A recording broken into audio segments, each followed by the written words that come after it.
Welfare party സംസ്ഥാന കമ്മിറ്റിയുടെ നേതൃത്വത്തിൽ ഡോക്ടർ ബാബാസാഹേബ് ബി.ആർ. അംബേദ്കറുടെ 135-ാം ജന്മദിനത്തോടനുബന്ധിച്ച് നടന്ന ഈ ബഹുജന സദസ്സിന്റെ അധ്യക്ഷത വഹിക്കുന്ന പാർട്ടിയുടെ ആദരണീയനായ സംസ്ഥാന ജനറൽ സെക്രട്ടറി സുരേന്ദ്രൻ കരിപ്പുഴ അവറുകൾ, ഈ ബഹുജന സദസ്സ് ഉദ്ഘാടനം ചെയ്തുകൊണ്ട് നമ്മൾ സംസാരിച്ച ബഹുമാനപ്പെട്ട പാർട്ടിയുടെ സംസ്ഥാന പ്രസിഡന്റ് റസാഖ് പാലേരി അവറുകൾ, ഇതിന് പ്രഭാഷണം നിർവഹിച്ചുകൊണ്ട് ഈ വേദി പങ്കിട്ട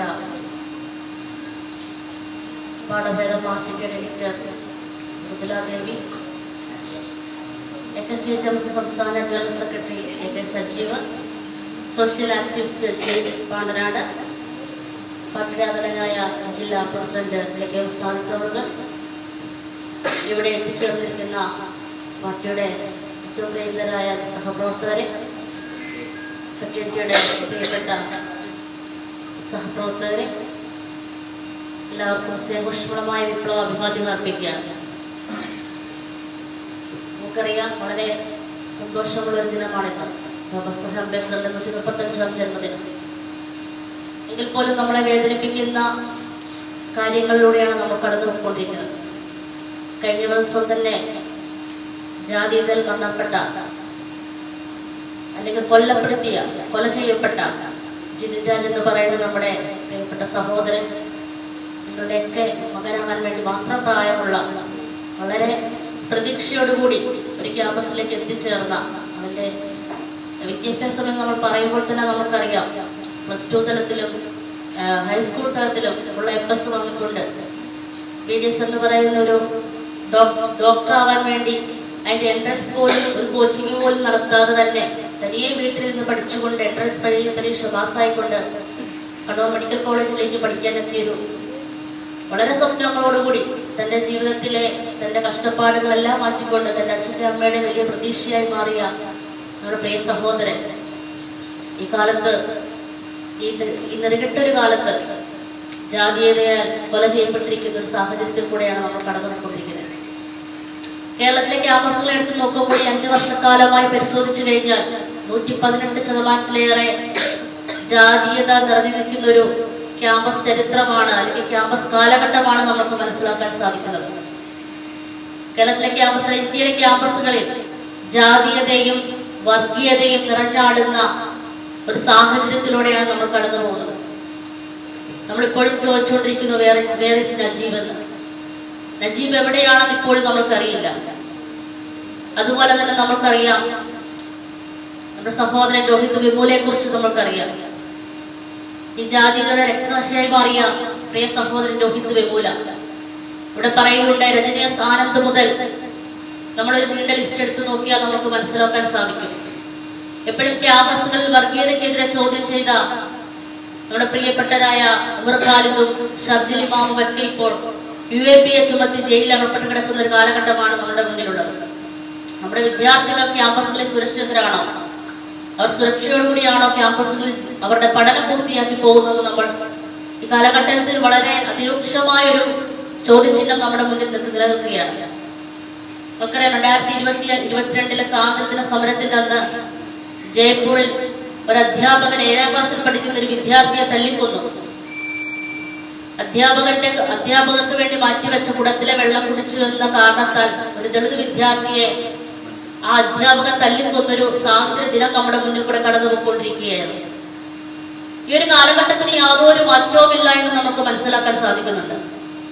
ഡോക്ടർ B.R. അംബേദ്കർ അനുഭവിച്ച ജാതി വിവേചനത്തിന്, അന്ന് അനുഭവിച്ച ജാതീയതയ്ക്കുമെതിരെ അംബേദ്കർ പോരാടുകയും ഒരു നിയമനിർമ്മാണ സഭയിൽ അംഗമായി തീരുകയും ലോകത്തിലേക്കും ഏറ്റവും ബൃഹത്തായ ഭരണഘടനയെ, ഇന്ത്യൻ ഭരണഘടന എഴുതിപ്പെട്ടുകൊണ്ട് മുന്നോട്ട് പോകുമ്പോൾ, ആർക്കുവേണ്ടിയാണ് ഈ ലോകത്തിലെ സമൂഹത്തിന് വേണ്ടി അദ്ദേഹം കാഴ്ചവെച്ച ആ ഭരണഘടനയിൽ നമ്മൾ അധിഷ്ഠിതമായി ജീവിക്കുമ്പോൾ, ഇവിടെ യാതൊരു സ്വാതന്ത്ര്യവുമില്ലാതെ ഇവിടെ ഇന്ത്യയിലെ ദളിതരെയും മുസ്ലിങ്ങളെയും ഇല്ലായ്മ ചെയ്തുകൊണ്ട് പോകുന്ന ഒരു കാലഘട്ടത്തിൽ കൂടെയാണ് നമ്മൾ മുന്നോട്ട് പോകുന്നത്.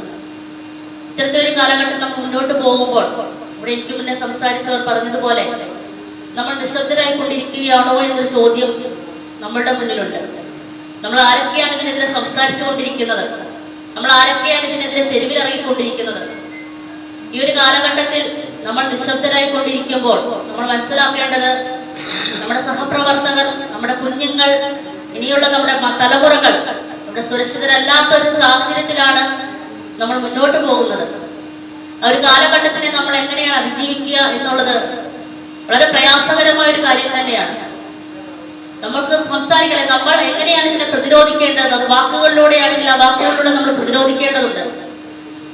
അതല്ല, ഇവിടെ ഒരു സമരത്തിലൂടെയാണെങ്കിൽ നമ്മൾ സമരത്തിലൂടെ ഇതിനെ പ്രതിരോധിക്കേണ്ടതുണ്ട്. അല്ലെങ്കിൽ ഒരു ഭരണസിലാ കേന്ദ്രങ്ങളിൽ കയറിയിരുന്നു കൊണ്ടാണ് നമ്മൾ ഇതിനെ പ്രതിരോധിക്കേണ്ടതെങ്കിൽ അങ്ങനെ നമ്മൾ പ്രതിരോധിക്കേണ്ടതുണ്ട്. അത്തരൊരു കാലഘട്ടത്തിൽ നമ്മുടെ മുന്നിൽ മുന്നോട്ട് പോകുമ്പോൾ ഞാൻ വീണ്ടും ചോദിക്കുന്നു, നമ്മൾ നിശബ്ദരായിരിക്കുകയാണോ എന്ന് നമ്മൾ നമ്മുടെ മനസ്സാക്ഷിയോട് ചോദിച്ചുകൊണ്ടേയിരിക്കുന്ന ഒരു സാഹചര്യത്തിൽ കൂടെയാണ് നമ്മൾ മുന്നോട്ട് പോകുന്നത്. രജനി ആസാനത്ത് തുടങ്ങിയത് ജിതിൻ രാജിൽ അവസാനിച്ചുവെങ്കിൽ നമ്മുടെ ക്യാമ്പസില് നമ്മുടെ വിദ്യാർത്ഥികളുടെ എണ്ണം ഇനിയും വർദ്ധിക്കുവാനുള്ള ഒരു സാഹചര്യത്തിൽ കൂടെയാണ് നമ്മൾ മുന്നോട്ട് പോകുന്നത്. ഇവിടെ ജാതീയതയുടെ പേരിൽ തച്ചടക്കപ്പെട്ട, ഇല്ലാതാക്കപ്പെട്ട, നമ്മൾ ഈ മണ്ണിൽ നിന്ന് സംസാരിക്കുമ്പോൾ നമുക്കറിയാം ജാതി വെറിയാൽ ഇല്ലാതാക്കപ്പെട്ട കെവിന്റെ നാട്ടിൽ നിന്നാണ് നമ്മൾ ഇതിൽ പരിപാടി സംഘടിപ്പിച്ചുകൊണ്ടിരിക്കുന്നത്. അല്ലെങ്കിൽ നമുക്കറിയാം അടിമത്തം നിറഞ്ഞ ഒരു കാലഘട്ടത്തിൽ ഈ കോട്ടയത്തെ തിരുനക്കരയുടെ ഫ്രണ്ടിൽ നിൽക്കുന്ന അടിമക്കല്ലിനെ കുറിച്ച് നമുക്ക് വളരെ കൃത്യമായി അറിയാം. ആ അടിമത്തം നിലനിന്ന കാലത്തിൽ ഇവിടുത്തെ ദളിതരെ വിൽക്കുന്ന ഒരു സാഹചര്യത്തിൽ ആ ഒരു വിറ്റ സാഹചര്യം ഇവർ ഈ ഒരു പ്രദേശത്ത് കൊണ്ടുവന്നാണ് അവരെ അടിമ കച്ചവടം നടത്തിയിരുന്ന ഒരു മണ്ണിൽ നിന്ന് കണ്ടാണ് നമ്മൾ ഈ അംബേദ്കർ ജന്മദിനത്തിന്റെ ബഹുജന സദസ്സ് സംഘടിപ്പിച്ചുകൊണ്ടിരിക്കുന്നത്. അന്നത്തേതിൽ നിന്നും നമ്മുടെ ചരിത്രം പറയില്ല, നവോത്ഥാനം പറയുമ്പോൾ മാറ്റമൊന്നും ഉണ്ടാകാതെ ഇന്നും തുടർന്നു പോകുന്ന ഈ ജാതീയതയ്ക്കും ഈ ഫാസിസത്തിനും ഈ വർഗീയതയ്ക്കും ഒക്കെ നിലനിന്ന് പോകുന്ന ഒരു കാലഘട്ടത്തിൽ ഇതിനെതിരെ പ്രതിരോധിക്കാൻ നമ്മൾ ഓരോരുത്തരും നമ്മളിൽ എങ്ങനെയാണോ നമുക്കത് പ്രതിരോധിക്കാൻ കഴിയുന്നത്, അത് വാക്കുകളാണെങ്കിലും അത് പ്രവൃത്തികളിലൂടെ ആണെങ്കിലും അല്ലെങ്കിൽ അത് തെരുവിലിറങ്ങിയാണെങ്കിലും അല്ലെങ്കിൽ ഇവിടുത്തെ ഭരണകൂടത്തിനെതിരെ സംസാരിച്ചുകൊണ്ടാണെങ്കിലും നമ്മൾ അതിനെതിരെ ഒറ്റക്കെട്ടായി നിന്നുകൊണ്ട് ഇറങ്ങേണ്ട ഒരു സാഹചര്യത്തിലാണ് നമ്മൾ മുന്നോട്ട് പോകുന്നത്. അവർ പറയുന്നത് പോലെ വെൽഫെയർ പാർട്ടി, ഇപ്പോൾ വെൽഫെയർ പാർട്ടി, ഫ്രട്ടേണിറ്റി മൂവ്മെന്റ് ഒക്കെ മുന്നോട്ട് വെക്കുന്ന രോഹിത് വെമുല ആക്ട് കഴിഞ്ഞ 5 വർഷക്കാലമായി അല്ലെങ്കിൽ 10 വർഷക്കാലമായി കേരളത്തിൽ നടപ്പാക്കാൻ പോകുന്ന ഒരു ഭരണത്തിനെയാണ് നമ്മുടെ മുന്നിൽ നമുക്ക് കാണുവാനായിട്ട് സാധിച്ചത്. അത്തരത്തിലൊരു രോഹിത് വെമുല ആക്ട് ക്യാമ്പസുകളിൽ നടപ്പിലാക്കണമെന്ന് നമ്മൾ പ്രസ്താവനകളിലൂടെയും നമ്മുടെ ആവശ്യങ്ങൾ ഉന്നയിച്ച് വളരെ ഓരോ പ്രതിഷേധ പ്രകടനങ്ങളിലൂടെയും അല്ലെങ്കിൽ നമ്മുടെ പ്രസ്ഥാനങ്ങളിലൊക്കെ നമ്മൾ അറിയിക്കുകയും നിരന്തരം അത് പറഞ്ഞുകൊണ്ടിരിക്കുകയും ചെയ്യുന്ന രാഷ്ട്രീയ പ്രസ്ഥാനത്തിന്റെ ഭാഗമാണ് നമ്മൾ. അപ്പൊ അതുകൊണ്ട് തന്നെ ഈ ഒരു സാഹചര്യത്തിൽ നമ്മളെല്ലാവരും ഒറ്റക്കെട്ടായി നിന്നുകൊണ്ട് തന്നെ മുന്നോട്ടുള്ള നമ്മുടെ കാലഘട്ടത്തിൽ എങ്ങനെയാണോ നമ്മൾ പ്രതിരോധിക്കേണ്ടതെന്നുള്ളതും ഒറ്റ മനസ്സോടുകൂടി ഒന്നിച്ചു നിന്നുകൊണ്ട് പ്രതിരോധിക്കേണ്ട സമയം അതിക്രമിച്ചു പോയാൽ അതിനെതിരെ പോരാടുവാൻ നമ്മളെല്ലാവരും ഉണ്ടാവണമെന്ന് മാത്രമാണ് ഈ വേളയിൽ എനിക്ക് പറയാനുള്ളത്. നമുക്കറിയാം, ഡോക്ടർ ബാബാ സാഹേബ് അംബേദ്കർ പറയുന്നത് പോലെ പന്തിഭോജനത്തിലൂടെയോ മിശ്രവിവാഹത്തിലൂടെയോ മാറുന്നതല്ല ജാതീയത. അതിനെ തുടച്ചു നീക്കുക തന്നെ വേണം.